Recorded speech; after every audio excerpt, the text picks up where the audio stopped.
Revelation chapter 14 is where we pick up tonight. Verse 1 as always. And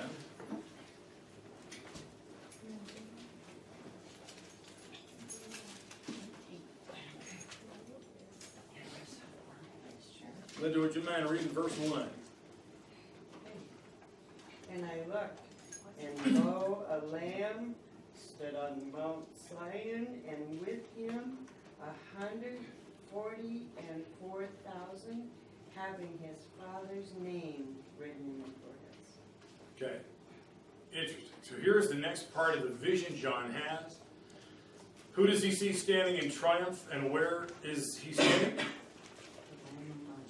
It's the Lamb. We know who that is, standing on Mount Zion. Where is that? Is it an actual mountain?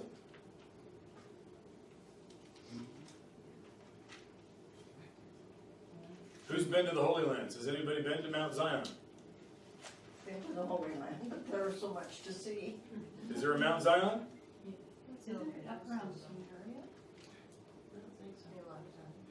So Mount Zion is synonymous with.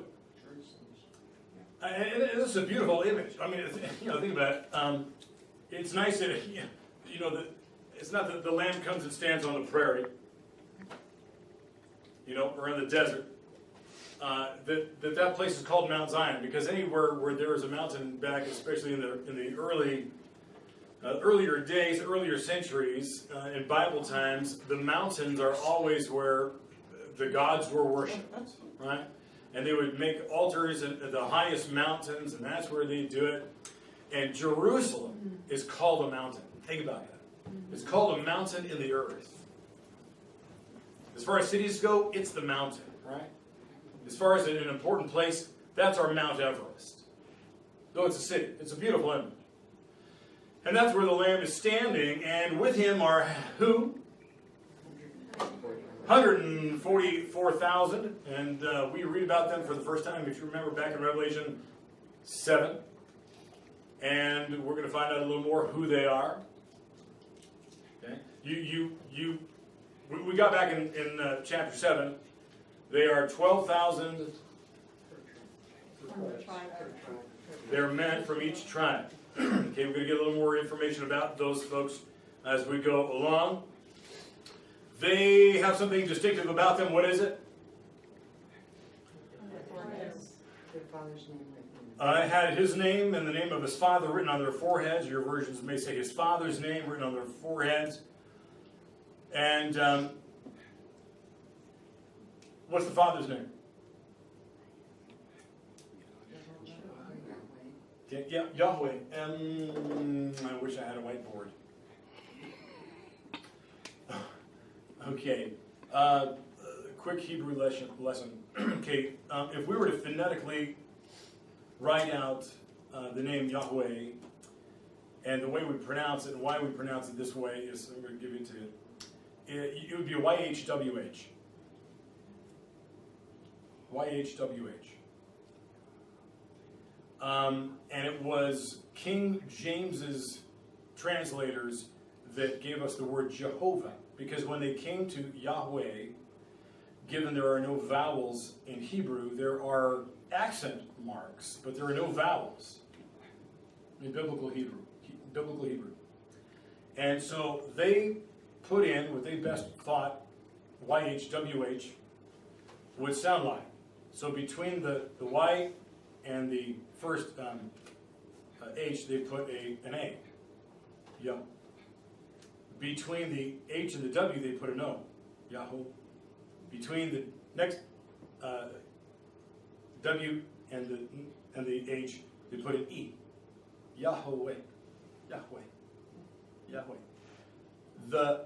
The Yah, when translated into Latin or English, becomes a J.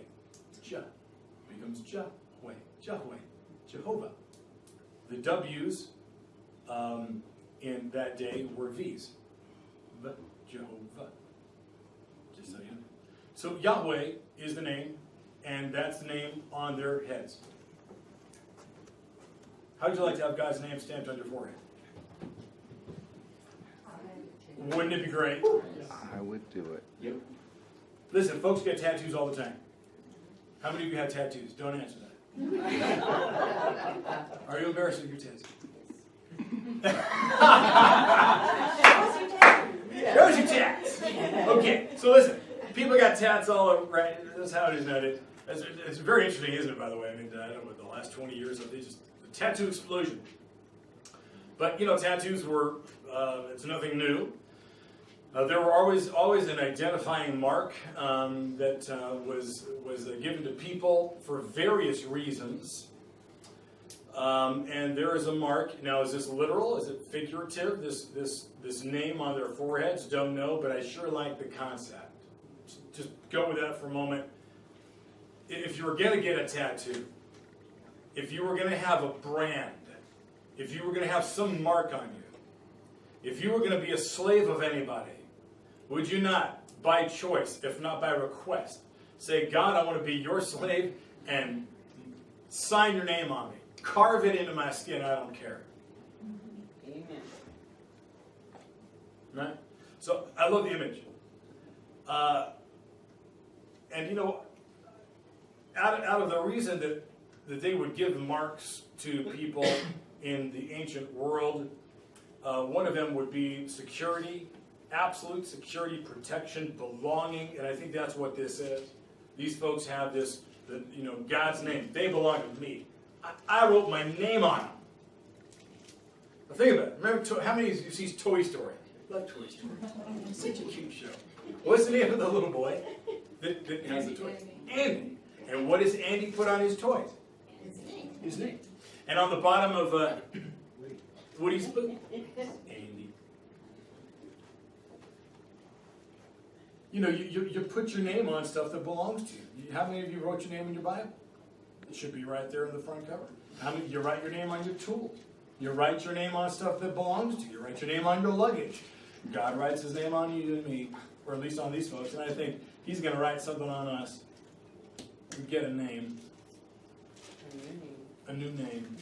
And I think that name, this is just my thought. I can't back this up with scripture, but I think L is going to be in all of the names. Because it's the name of God, and you see it. Eliyahu, Elijah. Eliyahu is Elijah. And so when you see, Jael. And her sister, Elia. Elia. Okay, yeah, okay. I mean, there's God's name often in the Old Testament. Anytime you see an L, you hear that, or you read it, that's in a name. It's because God's name is in there. Joel. I mean, there's something in there. So, part of me thinks we're going to have it. All right. Verse 2 and 3. Don, would you read this? And I heard a sound from heaven like the roar of rushing waters, and like a loud peal of thunder. The sound I heard was like that of harpists playing their harps. And they sang a new song before the throne and before the 4 living creatures and the elders. No one could learn the song except the 144,000 who had been redeemed from the earth. Okay. So next we go to a description of the voice of God. What did it sound like? 3 things. Okay, it sounded like many waters is the first thing. Or rushing waters.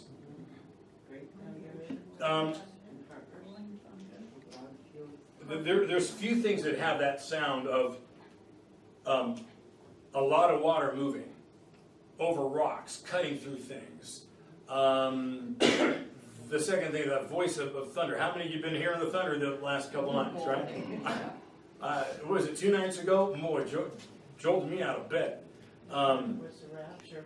It was a rapture. I mean, it was just right overhead. It felt like it. And there's nothing like that sound of thunder. The third thing, so the voice of God, John is saying, was like a combination of things that's hard to describe, so he uses what he could in his day to tell us what it sounded like. A lot of water, that rushing, that incredible sound of thunder, and sound of harps, many harps. Well, harps, unlike thunder and water, I mean, that's a soothing, melodious sound. Isn't that God's voice? Now tell me this, have you not heard all three of those things when God has spoken to you from time to time? Sometimes he needs to talk like thunder to you. Sometimes he can use that nice little harp voice. Depends what he wants to say to you, how he wants to say it. The Lamb's Company. Everybody's there singing a song that only they could learn, it says. Why is that? Why are they so special? Why do they get a special song? Why don't we all get that song? Well, why is there only certain people that go through the millennium with Jesus? Because you know what? It's for the same reason that you say, well, why is God using that person in that way? Why does that person get to do this and that?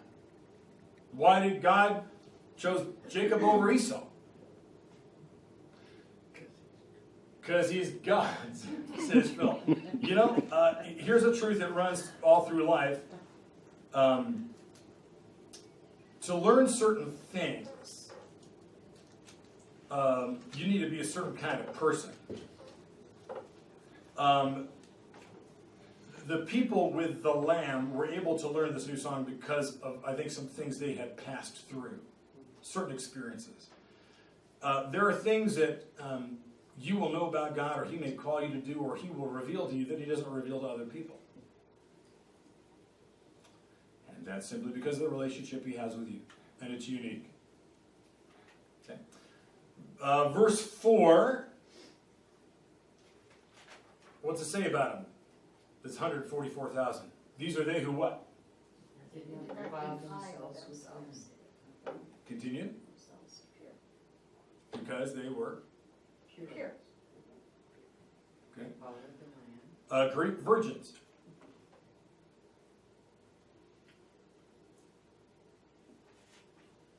Okay, describes them as virgins. You know, they've never known sexual relations at all.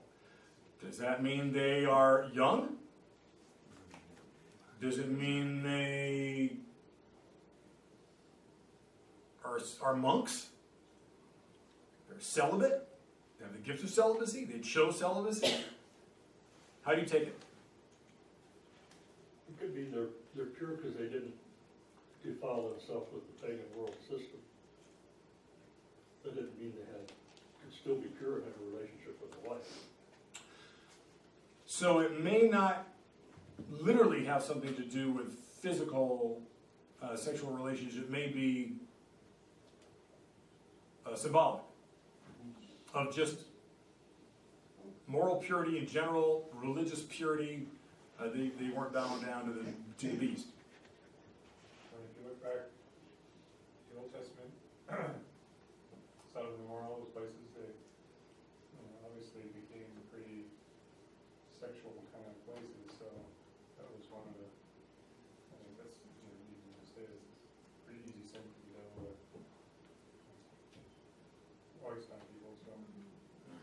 Okay, and this is interesting because there's different beliefs on what this is. It's either literal or it's symbolic. Now we've got to think of the teaching of the New Testament. You know, Jesus glorified marriage, right? He said, for this reason, man leaves his mother, father, is joined with his wife, the two become one flesh. Paul glorifies marriage. He says it's the relationship between Christ and the church. The writer of the Hebrews says, let marriage be held in honor. On and on and on.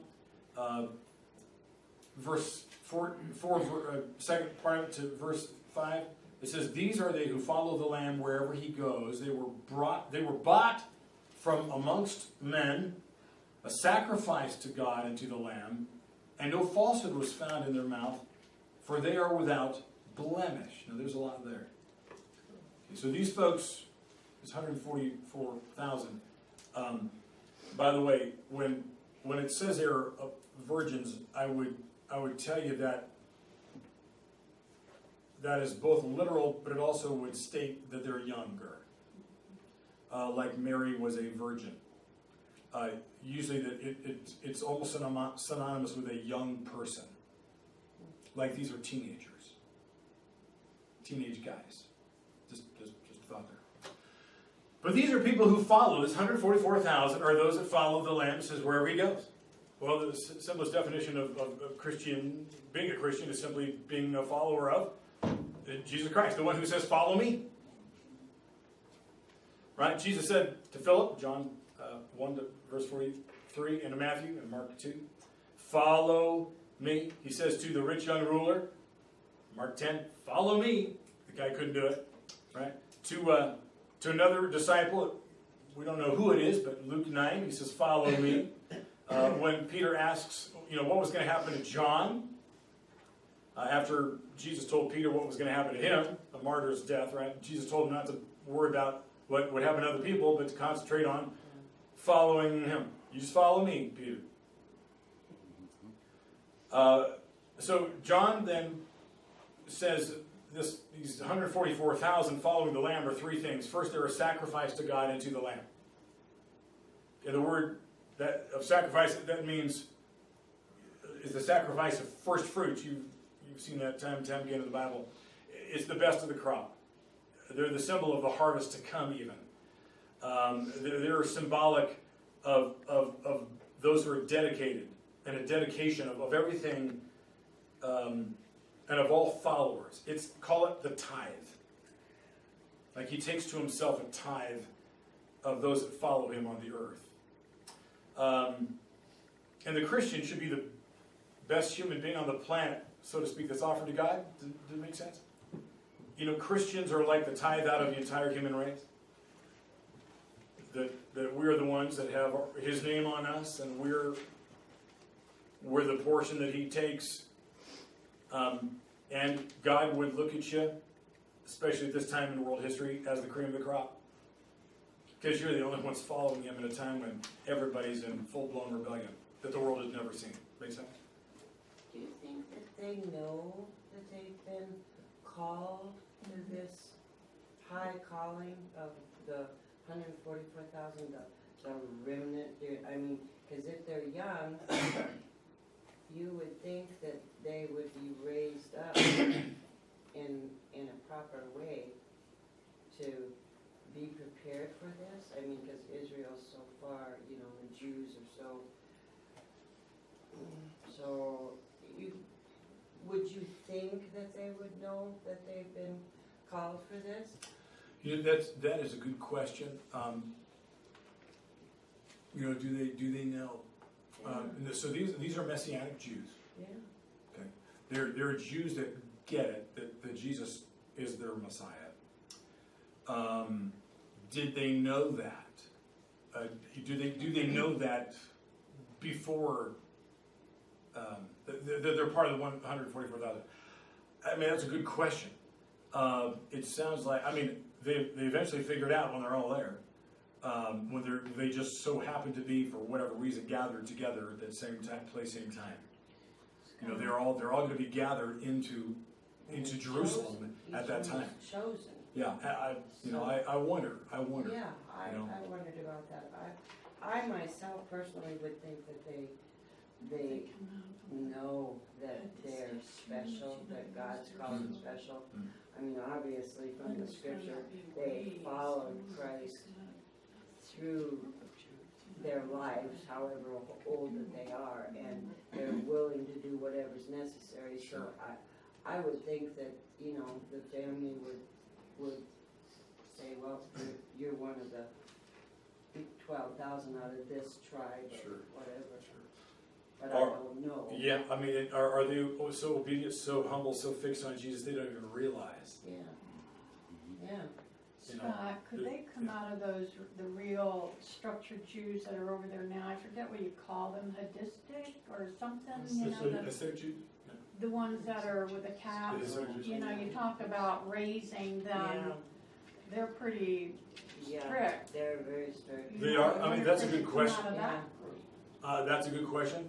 Most Hasidic Jews, though, they don't exactly follow. They follow the Old Testament. Yeah, but they're also they'll quote the Talmud.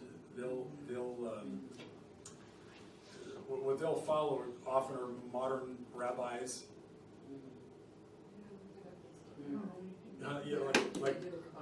Yeah, the Kabbalah. I mean, I think most of them read the Kabbalah and they follow. What's the Kabbalah?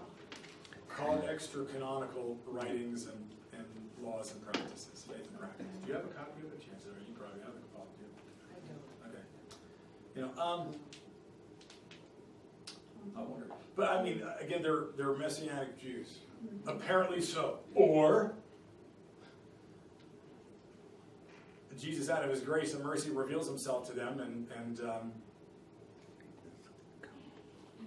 know, they respond, they show up. Okay. Now my mind just flashed back to what's that movie where everybody had this vision of this one mountain, and they all had to go there. This one guy makes a copy of it in his living room. Come on, what's the movie? Close Encounters. Right. I was thinking skiing the K2 or K12. But I mean, you know what I'm saying? I mean, do people all of a sudden, do they just know?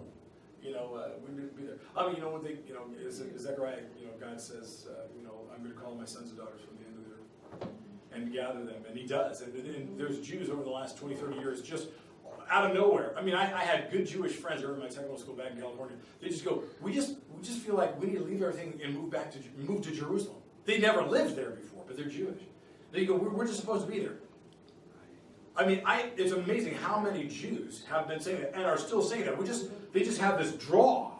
We need to be in Jerusalem. Well, God said he'd do that. I'm going to draw my sons and daughters from the ends of the earth. And he's not talking about Christians. There were no Christians at the time when that prophecy came.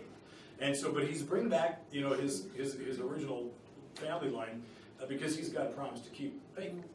Do you think they would become like Christians or Messianic Jews like during the tribulation period, or like Christians or Messianic Jews now, because there's probably a lot more than 144,000 Jews that believe in Christ right now? Yeah, there would be. Good question. My guess, I mean, you know, it depends how old they are. Again, and well, yeah, I don't know. Is it during the tribulation? Could be. Could be.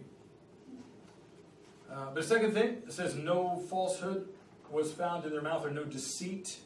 Okay, that's a theme in Scripture over and over again. Remember Peter, what he said about Jesus, he said no guile was found on his lips. 1 Peter, right?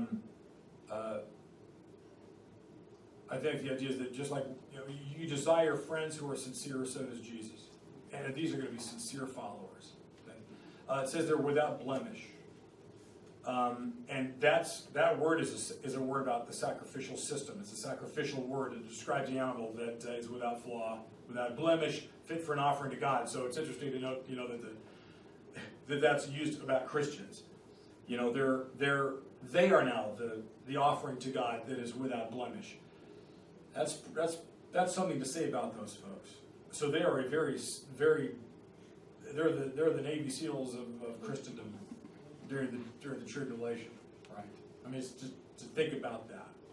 I mean, who are you to be called without blemish? Because the only person that ever got to wear that title was and is Jesus. So what a compliment that is. Then verses 6 and 7. Ryan, you want to read this? Then I saw another angel flying in midair, and he had the eternal gospel to proclaim to those who live on the earth, to every nation, tribe, language, and people. He said in a loud voice, "Fear God and give him glory, because the hour of his judgment has come. Worship him who made the heavens, the earth, the sea, and the springs of water." Okay. So one of the signs that we know that precedes the return of the Lord is that the gospel would be preached throughout the world as a witness, and then the end will come, right? It's going to go to all nations. That's in Matthew 24, verse 14. Jesus says that. Call this the last chance, okay? Well, we're now at the place where here comes the last chance, the last invitation. It's very interesting what we're about to read, because from this point on, the things that happen in Revelation are going to happen quick. You say like with internet, radio, all that kind of stuff? Absolutely. That's true now that it's been preached every corner of the world. Well, it's interesting how many people groups are still unreached. You know, maybe the Shileys have heard number. I mean, the last number I had heard, I think somebody just gave me a number the other night, like a 10,000 something, maybe you did. But I had heard it's in the 2,000 range, that out of all the dialects and out of the unreached people groups that were around the 2,000 number, which isn't much, really, who have yet to be reached. And these are the folks that are very difficult to find.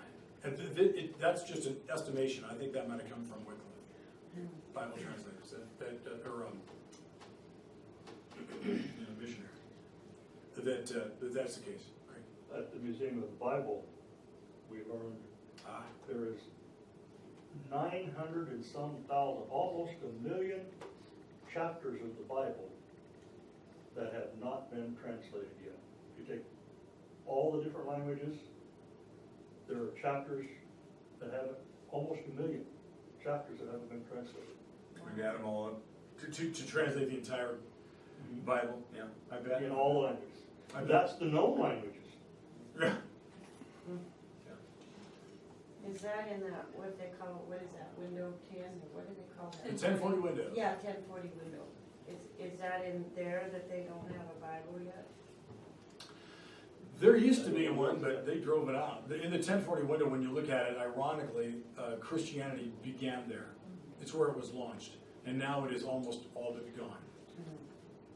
And that's predominantly, the 1040 window is predominantly what we call the Islamic countries. That's predominantly who was there. The Bible was there, faith was there. So, it probably doesn't have to return there like it was in the earlier days, to help this be fulfilled. But here's, you might say, here's the fulfillment of that prophecy. This angel comes with a message of the gospel to all races and tribes and tongues of people. Did you see that? Okay, watch. Look at it again. And I saw another angel flying in the midst of the sky with an everlasting gospel. That's the gospel of Jesus. To preach to those who dwell upon the earth and to every race and tribe and tongue and people. And he was saying with a great voice, fear God and give him glory, because the hour of his judgment has come, and worship him who made the heavens and the earth and the sea and the springs of water. Now, what do you see in that? I wonder if this happens. What? Given we're talking about Bible translation, are we going to run out of time where we're not going to be able to reach every group?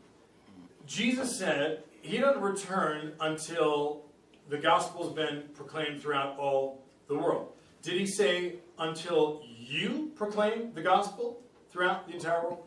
I wonder if at one point Jesus commandeers the operation.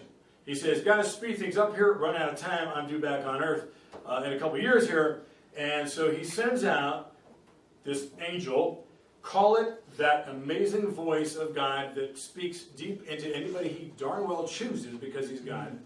And we're seeing it now. You hear about the Muslims, you hear about folks in China who are unreached. They don't have a Christian, a Bible near them. Nobody proclaims it but Jesus himself. And they have visions of Jesus, right? Jesus appears, and however Jesus says, it goes, hey, I'm one of the Magi, I died for you on the cross, I'm not your enemy, And however Jesus says what he says, I'm sure he gives some unique things to everybody he talks to, but he reveals himself. And pardon me, when I read this, I think this is what happens. I think God, at the very last moment, he goes, okay, got to wrap things up here. I'm going to finish it up. I'm going to do this. I'm going to sprint the last five yards. Okay. And he's going to reveal himself, because I don't know how else it's going to get out.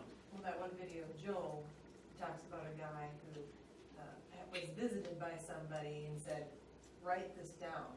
And so the guy wrote it down, and then another guy came a couple weeks later, and he showed the guy what he wrote down, and it was the whole Gospel of John. Oh, that's right. Oh my goodness. That's right. Yeah, think about that. Yeah, there it is. So I think this is the fulfillment of the prophecy. And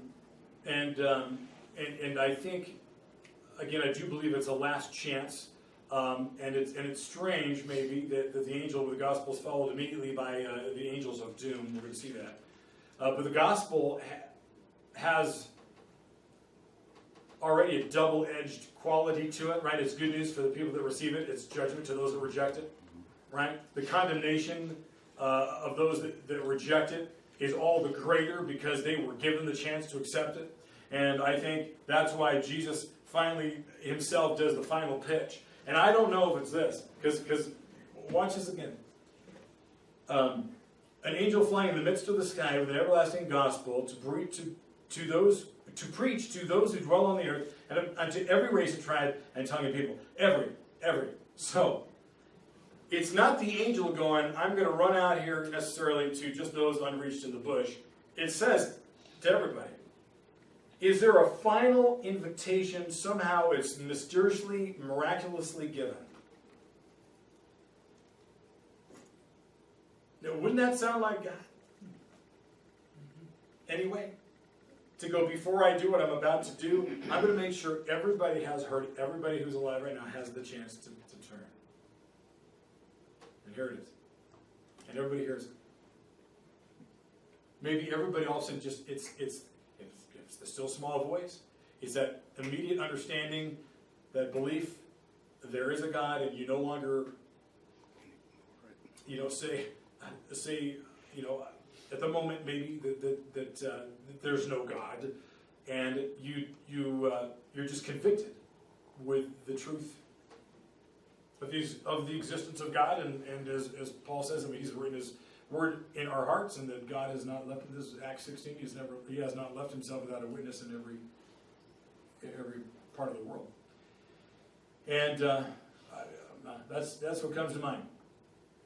So people have one final opportunity, and then we get to verse 8, and we're going to read 2 cups of wine here. It's very interesting. Just pay attention to what happens as we go through it. But verse 8 first. Bruce, would you read that? Another angel, a second, followed, saying, Fallen, fallen is Babylon, great, she who made all nations drink the wine of passion of her sexual immorality. So here's that prophesied doom of Babylon. We looked at it a little earlier. The fall of Babylon, the first time it fell was to King Cyrus, who we've been talking about lately. Remember Cyrus the Persian?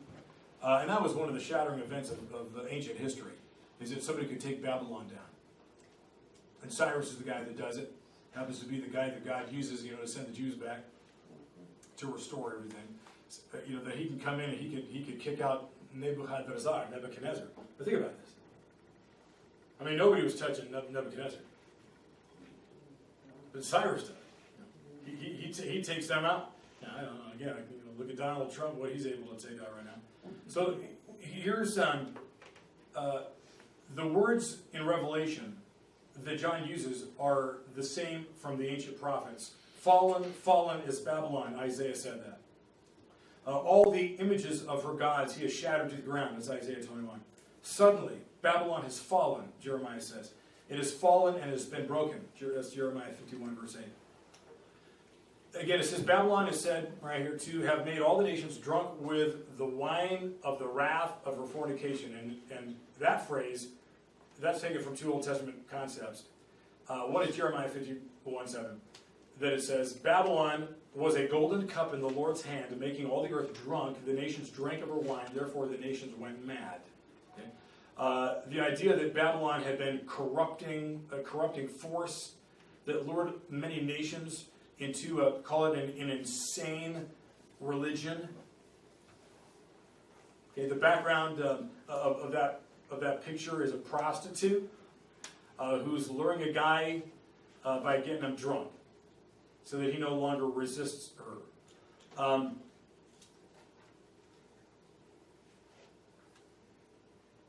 We could paraphrase it by saying that Babylon made the nations drink its wine, her wine, that seduces humankind to what Joel Richardson calls spiritual adultery, spiritual fornication, which the consequences that it brings on is the wrath of God. Tracking with that? And again, it's amazing that he would point his finger in Saudi Arabia and he says there's no greater harlot as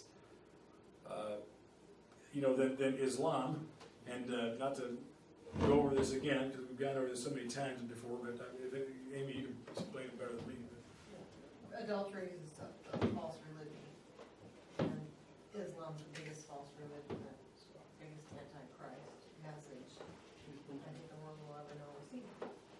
So, and Saudi Arabia is the biggest spreader of that, and Mystery Babylon is supposed to be a city in the desert, so it just all falls in place. That would be it, yeah. And Iran wants to nuke her, so. And Iran what? Yes. Iran wants to nuke Saudi Arabia because they believe that Saudi Arabia has tainted Islam. And so I've got a video that I show when I do my presentations of, I've got two of them. One is a video that Iran did of them nuking her, and the other one is an imam saying basically why they want to nuke her. And you'd think, wait a second, why would Iran? Because it's Islam too. But remember the beast and the harlot, the beast, they're like a team. In fact, Joel Richardson always says, they're like a bowling team. They're wearing the same outfit, but all of a sudden the one turns on the other and wants to devour her. And we're starting to see that with Iran. And Iran's, see, nuclear capabilities not for energy. So, Now, that's really interesting, because when you turn the page, and when you get to 18, Babylon falls, and it falls in an hour, and there's a smoke rising up from her burning, and all the nations of the world at that point are, whoa, how terrible, they're going to feel so bad for it because they got rich from it and everything. there's one spot in the Bible that talks about the pitch burning. Yes. Pitch is Oil. Yeah, the oil's burning. It fits. It totally fits.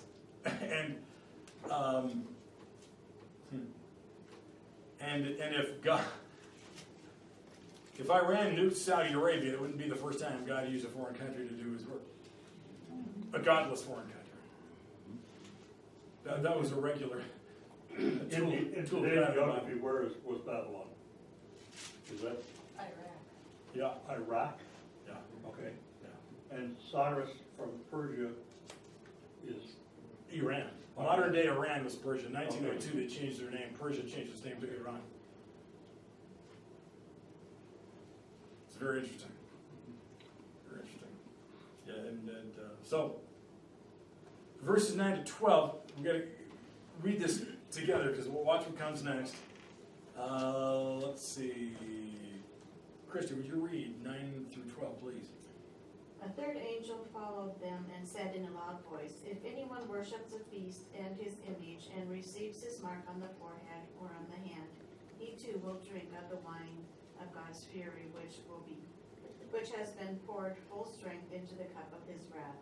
He will be tormented by burning sulfur in the presence of the holy angels and of the Lamb. And the smoke of their torment rises forever and ever. There is no rest day or night for those who worship the beast and his image, or for anyone who receives the mark of his name. This calls for patient endurance on the part of the saints who obey God's commands and remain faithful to Jesus." Wow. Okay, so there is there's a cup of wine to drink from that comes from Babylon to the world. Then there's this other cup of wine that you just saw that is coming from God. It's the wine of the wrath of God. It says undiluted in the cup of his wrath. And then it's described. It's this torture of fire, brimstone in the presence of his holy angels and of the Lamb. The smoke of their torture ascends forever and ever. Oh my goodness. And it's for everybody that received the mark of the beast. And they will have no rest day or night. And so the warning is given, not to seek the beast, not to follow it. This is the fiercest warning of all. And of all the wrath, the bowls, the seals on the scroll, out of everything that's coming, nothing is worse than this. I mean, what's bad on the earth, if it's brimstone on the earth, if it's stars falling out of the sky, if it's comets coming down, if it's earthquakes or whatever, ain't nothing compared to hell. And so here's the final.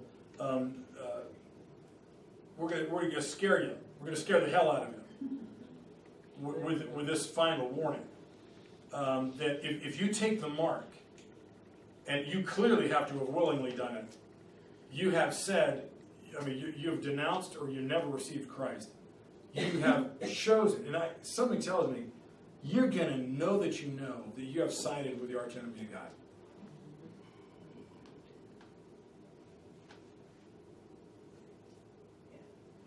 No, listen. Atheism is exploding.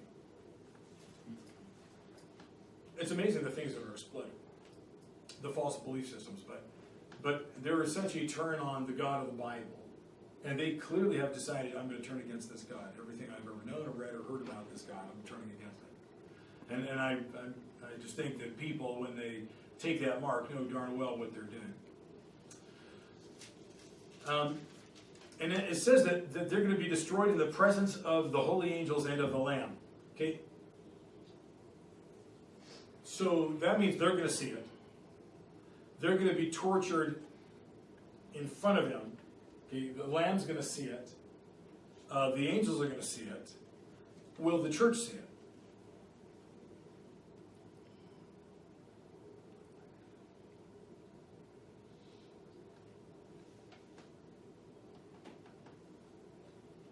Will Christians see what they're going to see? Will we see them be taken and sent into hell and be tortured?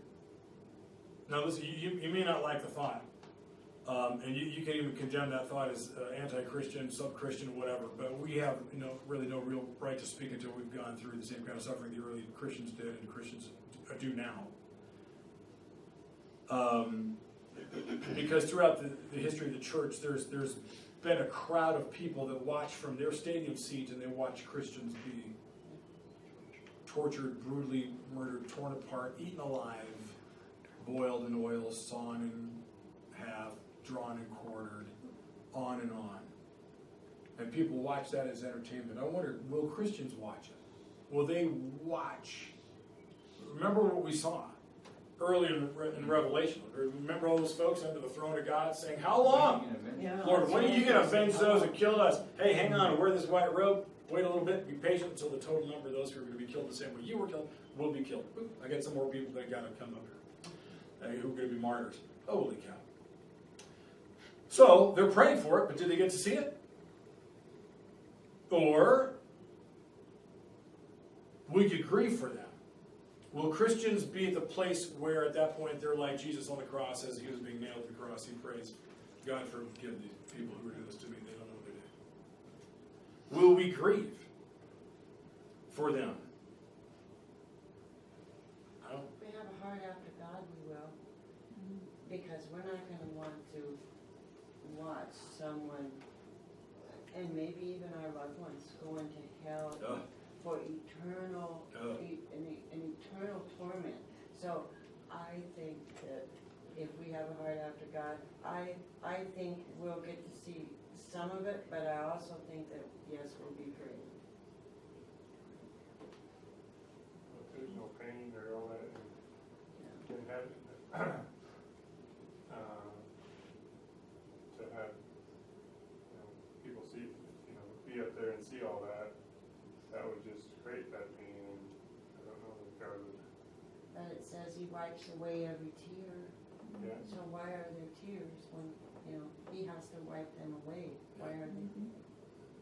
And it also says, and I can't recall the specific scripture, but it also says that we will stand in judgment of those that have wronged us. So, who knows?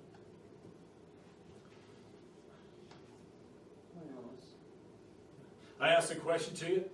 I don't think I have the answer. I think I can give a defense for both, that maybe at that point, how do I say this?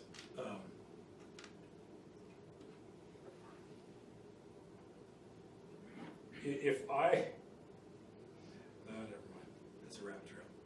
Okay, let's keep going. 13, this is a powerful verse. Craig, would you read 13, please? And I heard a voice from heaven say, "Write, blessed are the dead who die in the Lord from now on. Yes, says the Spirit, and they will rest from their labor, for their deeds will follow them." Okay. So also there's this little segue over here that, blessed are the dead who die in the Lord from now on. Again, Christians are there during the tribulation, for whatever reason that is, and they're dying. Martyrdoms involved. They're just caught up in the world falling apart. People die in floods and earthquakes and tornadoes. Christians do. We're not exempt from all those things. It says they will rest from their labors. Their deeds will follow them. God's not going to forget the good things you did. The things you did for Him. Not that you earned your way at all. But there's rest, and that's kind of nice, right? There's a promise of rest. And I think, again, for those especially who've been alive, who are alive during this time, oh my goodness, what is it gonna take for you to survive? Greg Wilson is a survivor guy. I want him to teach a survivor thingy and take us all on a survival weekend thing. What's it? It's gonna happen, I'm telling you. So, but what in the world is it gonna require to survive the tribulation? Think about it. Think about what's happening in the world. And God, nowhere does the Bible say, okay, Christians, listen, it's going to be really bad, slit your throats, slit your wrists, just come home, don't worry about it. No, our job is to stay alive. Not just to stay alive, but to witness. I mean, we got to stay alive to save as many as we can, snatch them from the fire, Jude would say. But I think it's going to take work to survive, and the labors. I mean, you talk about the mission work. Think about what some Christians have to do to survive in order to share the gospel around the world. North Korea, fill in the blank. And there's a beautiful promise there. Rest is coming. Because I wonder how many of them are just exhausted and want to give up and would be like Elijah, who goes, God, take my life. I'm as good as dead.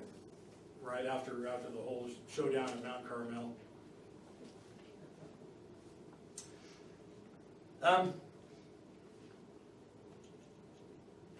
14 to 20. We're getting there. I think, wow, we're going to actually finish this chapter. Okay, 14 to 20. Judy, would you read that? Then I saw a white cloud, and seated on the cloud was someone like the Son of Man.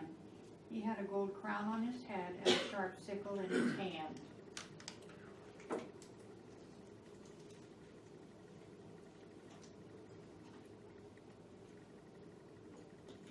Continue reading. All the way to 20. How far did I go? All the way to 20. Oh, I'm sorry. Then another angel came from the temple and shouted to the one sitting on the cloud, "Swing the sickle, for the time of harvest has come. The crop on earth is ripe." So the one sitting on the cloud swung his sickle over the earth, and the whole earth was harvested. 15, right? 20. Oh, after that, another angel came from the temple in heaven, and he also had a sharp sickle. Then another angel, who had power to destroy with fire, came from the altar. He shouted to the angel with a sharp sickle, "Swing your sickle now to gather the clusters of grapes from the vines of the earth, for they are ripe for judgment." So the angel swung the sickle over the earth and loaded the grapes into the great winepress of God's wrath. The grapes were trampled in the winepress outside the city, and blood flowed from the winepress in a stream about 180 miles long and as high as a horse's bridle. Okay. So, the final vision of this chapter is judgment in pictures that are very familiar to Jewish thought. It begins with a picture of this victorious figure. It says, one like the Son of Man, comes from Daniel 7. Do you remember this? Daniel says, verses 13 and 14, and I saw in the night visions, and behold, with the clouds of heaven there came one like a son of man. He came to the Ancient of Days and was presented before him, and to him was given dominion and glory and kingdom, that all peoples and nations and languages should serve him. So back in Daniel's day, he saw Jesus the Messiah. And the name he gave him was the Son of Man. The Son of Man, Elijah went by that title here and there. It's a very interesting title, but it simply depends how it is used, but it's a messianic title when combined with this kind of a description that he is human. It's somebody who's very human. Well, yes, Jesus was fully human at one point, fully God, fully human. And the picture goes on to depict judgment in two metaphors that were familiar to the Jews. First, it's harvesting, right? When Joel said judgment was near, he said, put in the sickle for the harvest is ripe. That's Joel chapter 3, verse 13. When the grain is ripe, Jesus said, at once the farmer puts in the sickle because the harvest has come. That's Mark 4. The parable of the wheat and the tares, he uses the harvest as a picture of judgment, Matthew 13. Then there's also the picture of the winepress. That was always used to describe judgment. In the Old Testament, God's judgment was always compared to trampling the grapes, right? It's the winepress of God. Lamentations. The Lord flouted all my mighty men in the midst of me. The Lord is trodden as in the winepress, the daughter of Judah. God says, I've trodden the winepress alone from the people. No one was with me. I trod them in my anger and trampled them in my wrath. Their lifeblood is sprinkled on my garments, Isaiah 63. So here's judgment that we see here. Joel, he saw back in his day a picture of all the nations gathering to the valley of Jehoshaphat. They're judged there. That's Joel 3. Zechariah, he's got a picture of this last attack of Gentiles on Jerusalem and their judgment there at Zechariah 14. They're all gathered together, and Joel and Zechariah, they see what John now sees. The day comes where all these Gentiles, the non-Jew, the non-followers, and this would be non-Christians too, that come against God. And then let's talk about the people in it real quick. We've got the Son of Man who reaps, and then an angel that reaps. And here's Jesus reaping the harvest of his own people. Now some people would say, oh, this is the rapture. Is it the rapture, or is it a final salvation? Is it a final, the call just went out, an angel just went out, right? And an angel said, hey everybody, this is the gospel. Bye-bye. Now's the time. Now's the day, of repentance. And then Jesus is just kind of waiting to go. Okay, that's it. He swings a sickle, and it's as if the doors to the ark is now shut.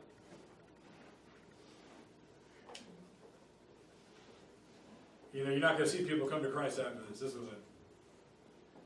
And then here comes this wrath. This other angel swings this big sickle. And it takes place, it looks like, in a location that this is often understood as a place where Armageddon is. This is the final showdown between good and evil.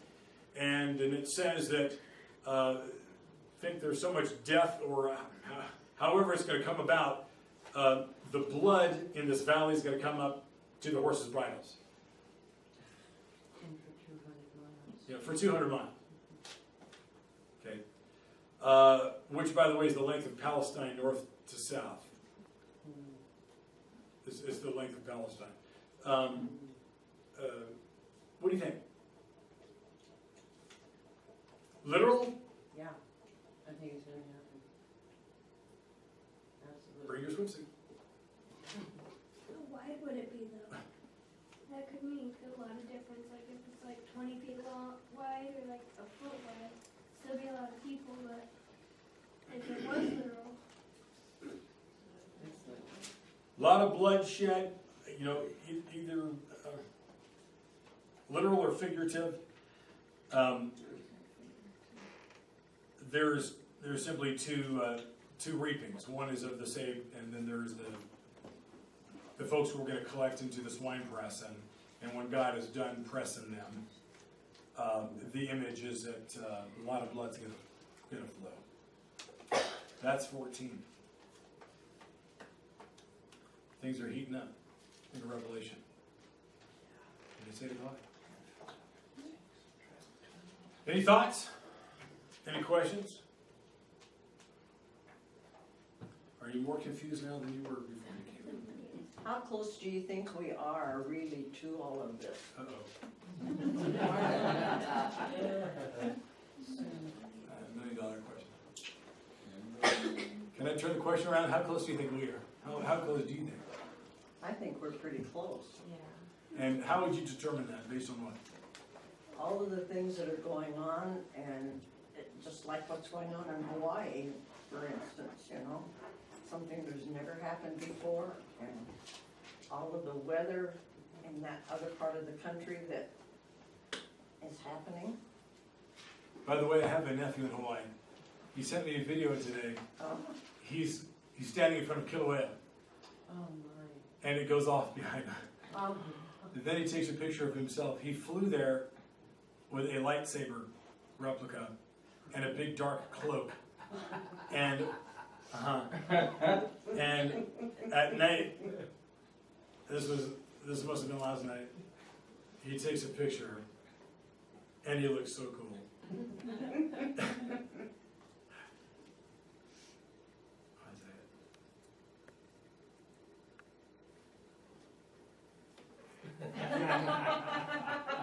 I don't know if you can see it. Who is that? This is my nephew. Oh, is it Darth Vader? Yeah. This is a Darth. Who's the new one? Darth Maul. Is that the guy? For our friends at home. That's kind of funny. Yeah. So there's that. But then he also sent the video of it erupting. But I mean, that is pretty cool. Okay, how many people can see it? On TV, they showed the eruption and it just looked like blood spewing right out of the ground, didn't it, Joe? Literally looked like blood. Oh, that's gnarly. It's amazing how that is going on. There was a plume 30,000 feet in the sky. Yeah, they had to divert the planes. 30,000 feet. Smoke. The ash and the smoke. 30,000 feet. That's pretty significant. So did I tell you about who lived there? There's actually a real estate company that sells land that does not yet exist. Maybe does now. But because Kilauea is constantly flowing lava. It wasn't erupting.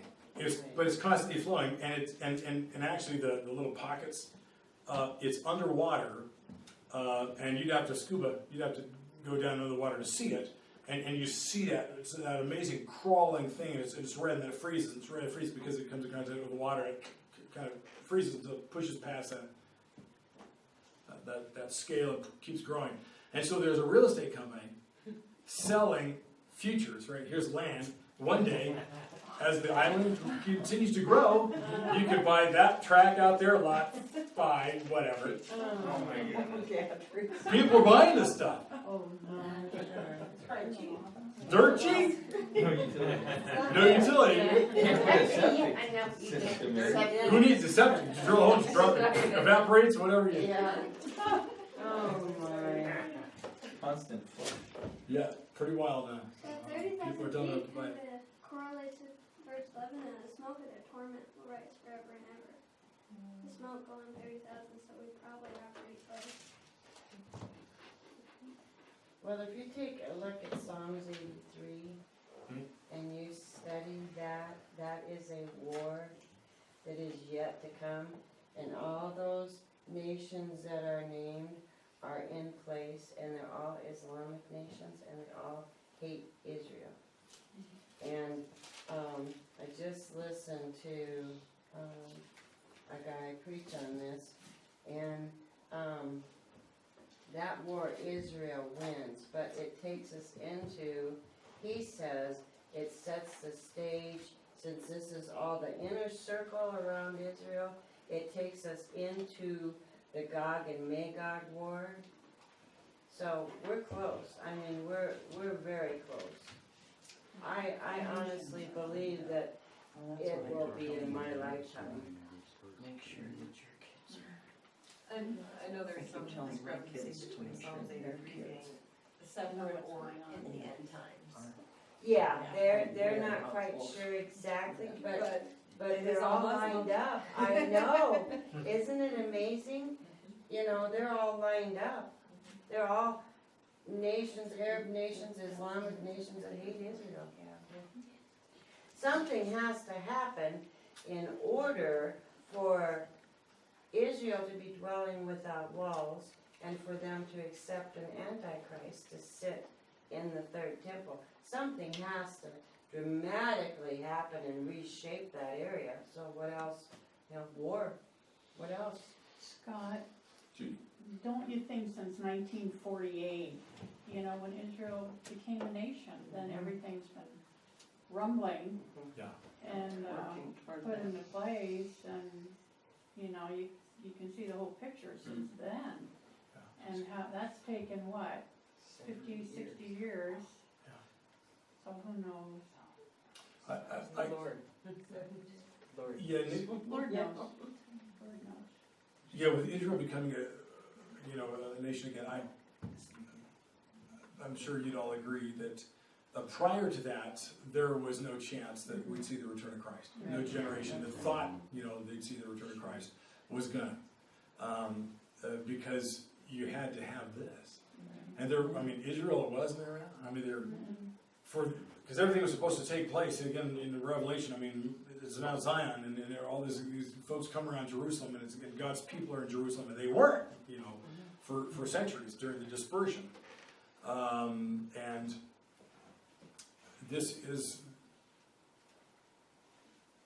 that's the number one thing that needed to take place, before there is a possible return of the Lord. So, can it happen in our lifetime? Sure. Things can go downhill very quickly with the entire planet. Things are happening at light speed. Well, the scary part for me is like none of my family's saved. None of them. Wow, that is scary. And they want nothing to do with me because I'm radical. I don't go to their Christmas parties or their Thanksgiving parties because we just don't, clash. We clash, we just don't see eye to eye. And so I'm thinking, okay, they're so deceived in the book of Revelation.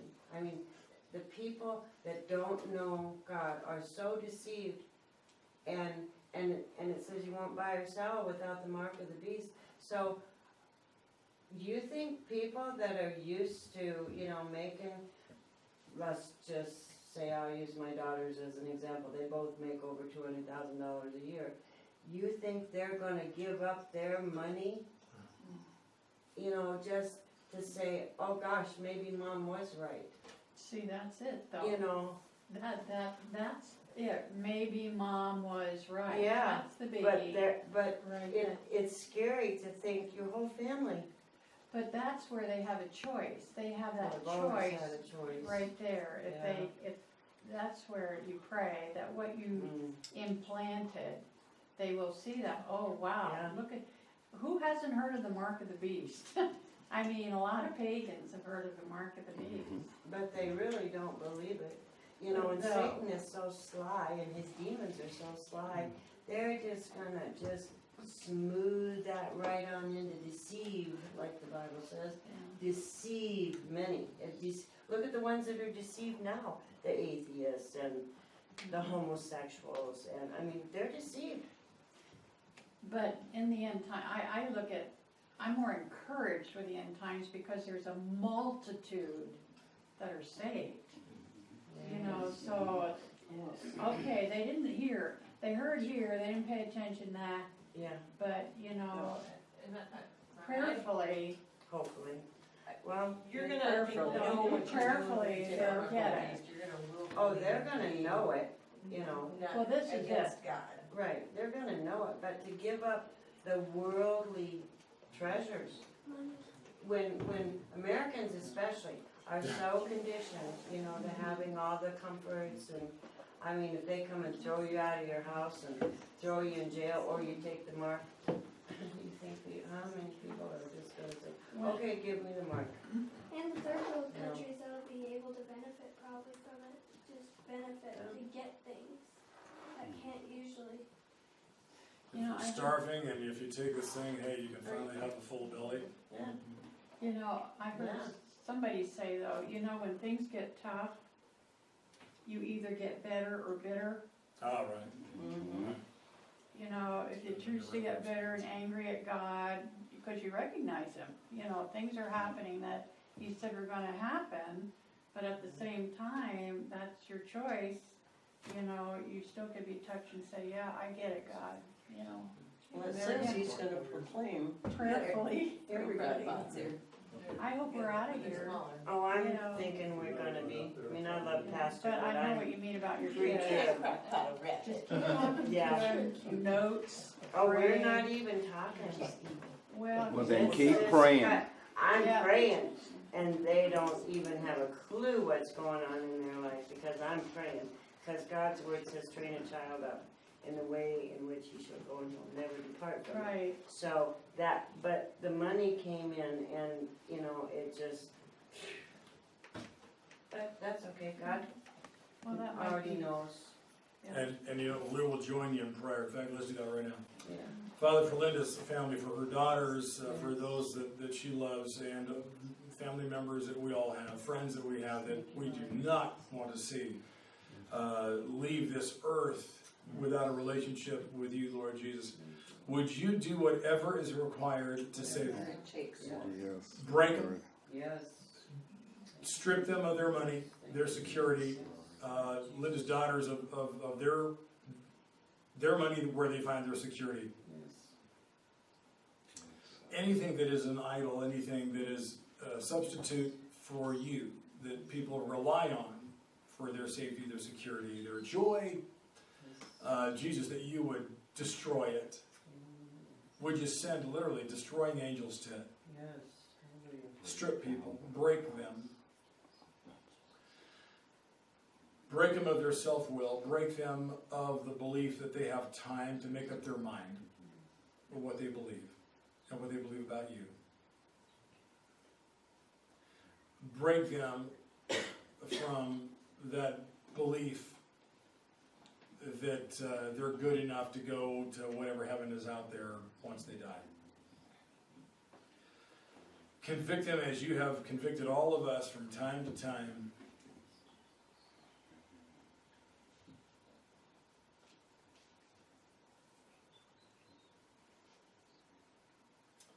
Convict them of their need for you.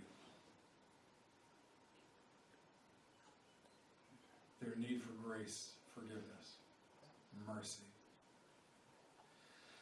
And that they would find your kindness that would lead them to repentance.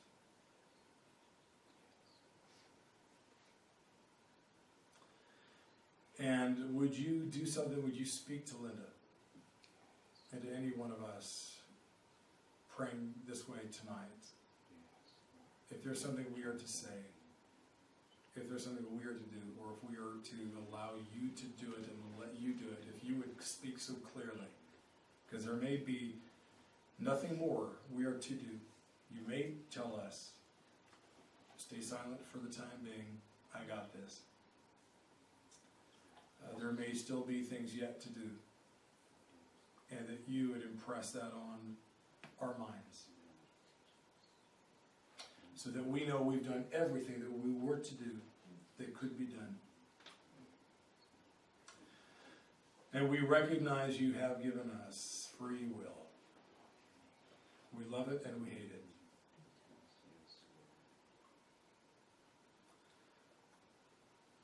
Again, we thank you for the time in your word tonight and to be together and to try to make sense out of something so mysterious, so wonderful, without the codes that exist today to help unlock what they mean. But to still be able to have a general idea, in some places, pretty good idea of what is coming and the order of things in which they come.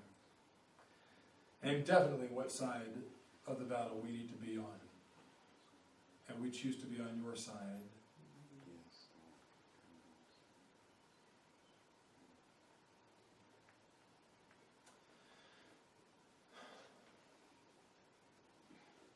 We pray these things in Jesus' name. Yes. Amen. Amen. Amen. Somebody turn the air up on me. Yeah, do that. It reaches a certain thing, it stops. Very often. Maybe there's a fan with the fan. Oh. Thank you, everybody. Thanks for coming. Yes, God bless you. Giving another night.